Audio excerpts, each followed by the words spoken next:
بے حیائی بے لباسی کا مسئلہ یہ جدید دور کا مسئلہ ہے. قدیم دور میں ہر مذہب کے ماننے والے اپنی عورتوں کو پردے میں رکھتے رہے.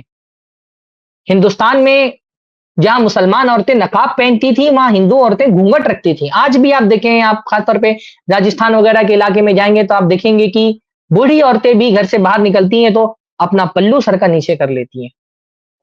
اپنی عورتوں کو لباس میں رکھنا یہ کوئی مسلمانوں کا مسئلہ نہیں تھا. آپ یعنی مغربی تہذیب ہی کا اگر آپ مطالعہ کریں تو اس مغربی تہذیب میں جو ویمن لبریشن تحریک شروع ہوئی ہے اور ایک جو صنعتی انقلاب آیا ہے, انڈسٹریل ریولوشن آنے کے ساتھ ساتھ, کیونکہ ان کو ضرورت پڑی کہ ہمارے پاس اب ہیومن ریسورسز ہم کو اور زیادہ چاہیے اپنی انڈسٹری کو ترقی دینے کے لیے, اور سوسائٹی میں صرف مرد کام کرے گا تو سوسائٹی میں جو سرمایہ داروں کو ایک ہیومن ریسورسز کی ضرورت ہے وہ پوری نہیں ہو سکتی ہے. پھر ہیومن ریسورسز کے ساتھ ساتھ ان کو کنزیومر چاہیے تھا, اور عورت ایک بہت بڑا مارکیٹ میں کنزیومر بن سکتی تھی, اور وہ کنزیومر اگر گھر کے اندر رہے گی تو پھر وہ ہماری مارکیٹ کو فائدہ نہیں پہنچا سکتی ہے. تو وہ اس صنعتی انقلاب کے ساتھ ساتھ ویمن لبریشن کی تحریک شروع ہوئی, عورتوں کو گھروں سے باہر نکالا جانے لگا, اور پھر وہ آہستہ آہستہ آپ دیکھیں, ایون آپ صرف اتنا جو ہے نا مطالعہ کریں کہ اولمپک کا یا ٹینس کی جو عورتوں کی ٹینس کے جو کپڑے آپ دیکھیں کیسے وقت کے ساتھ ساتھ وہ کم ہوتے چلے گئے.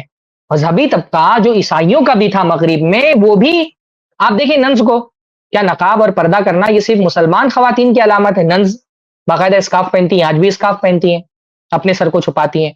یہودی عورتوں کو آپ دیکھیں گے, پرانے جو یہودی عورتوں کے آپ تصویریں یوٹیوب پہ نکال کر کے دیکھیں گے, باقاعدہ جیسے ہمارے یہاں پہ بہت سخت قسم کا نقاب پہنا جاتا ہے نا, اوپر سے کپڑے ڈال دیے جاتے ہیں. اب تو اللہ رحم فرمائے کہ جیسا نقاب ہوتا ہے وہ تو اور زیادہ عورت کو مزین کر دیتا ہے. پرانے زمانے میں جیسے خواتین ایک ڈھیلا ڈھالا سا نقاب پہنتی تھی اور سر کے اوپر سے پردہ ڈال لیتی تھی, آپ دیکھیں گے یہودی اپنی عورتوں کا ویسا پردہ کراتے تھے. یہ مسئلہ صرف اس مسلمان کا نہیں تھا کہ مسلمان معاشرے میں اپنی عورتوں کو حجاب کراتے تھے اور سارے لوگ جو ہے بغیر حجاب کے رکھتے تھے. یہ الگ بات ہے کہ بے حیائی کے اس دور میں تھوڑا بہت جو اپنے دین کی جڑوں سے اس کو تھام کر کے رکھا ہے اور اپنی عورتوں کو پردہ کرا رہے ہیں وہ صرف مسلمان بچے ہیں.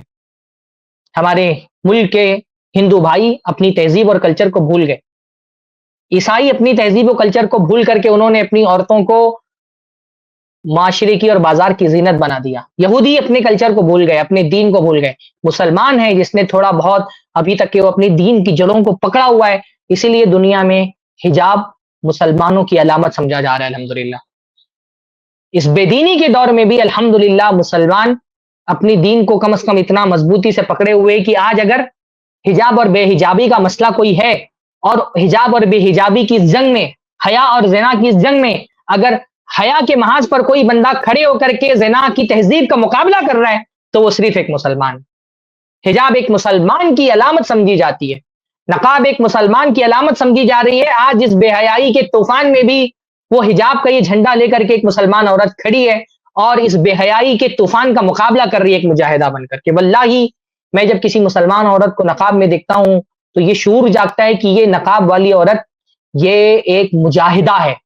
اس کا نقاب محض کپڑے کا ایک ٹکڑا نہیں ہے, اس کا نقاب اسلام کی تہذیب حیا کا ایک علم ہے, ایک جھنڈا ہے جس کو اس نے بلند کر کے رکھا ہے, اور اس تہذیب زنا کے خلاف بغاوت کی ایک علامت ہے کہ شیطان نے بے حیائی پھیلانے کی اپنی ساری کوششوں کو صرف بھی کر دیا ہے. اس کے باوجود بھی ایک مسلمان عورت جب نقاب پہن کر کے گھر سے باہر نکلتی ہے وہ اس تہذیب زنا کے خلاف بغاوت کا ایک علم بلند کرتی ہے کہ شیطان اب بھی اپنے اس فتنے کو پھیلانے میں پورے طور پہ کامیاب نہیں ہے.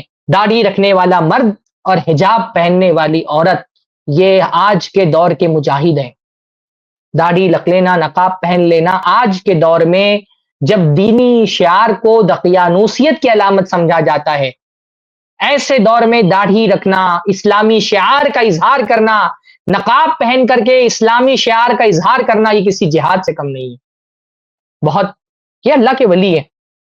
میں دیکھتا ہوں بہت سارے گھروں میں لڑکی حجاب پہننا چاہتی ہے, اس کا باپ سگا باپ اس کا مخالف ہے, وہ کزن کے سامنے اپنے نہیں آ رہی ہے, اس کی ماں اس کی مخالفت کر رہی ہے, اس کی بہنیں اس کو تانا دیتی ہیں کہ باجی بنی ہوئی ہے تو, اتنی کم عمر میں باجی بن گئی ہے.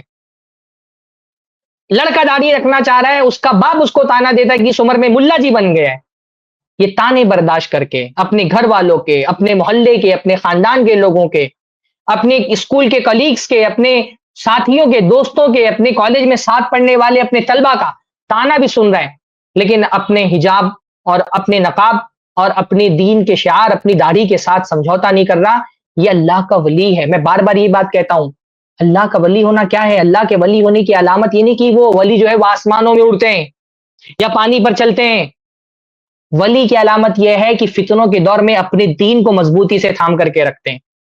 یہ اصلی ولایت ہے. کرامت کیا ہے؟ پانی پہ چلنا اور ہواؤں میں اڑنا کرامت نہیں ہے.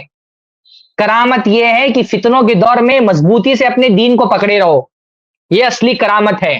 اصلی اللہ تعالیٰ کے ولی ہمارے یہ نوجوان ہیں جو بے حیائی کے اس طوفان میں حیا کا علم لے کر کے کھڑے ہیں، جو بے لباسی اور فحاشی کے اس دور میں ہماری بچیاں جنہوں نے نقاب کو اپنا شعار بنایا ہوا ہے، وہ اصل میں اللہ کی ولیاں ہیں. اللہ تعالیٰ ہماری ان بچوں اور بچیوں کو استقامت عطا فرمائے.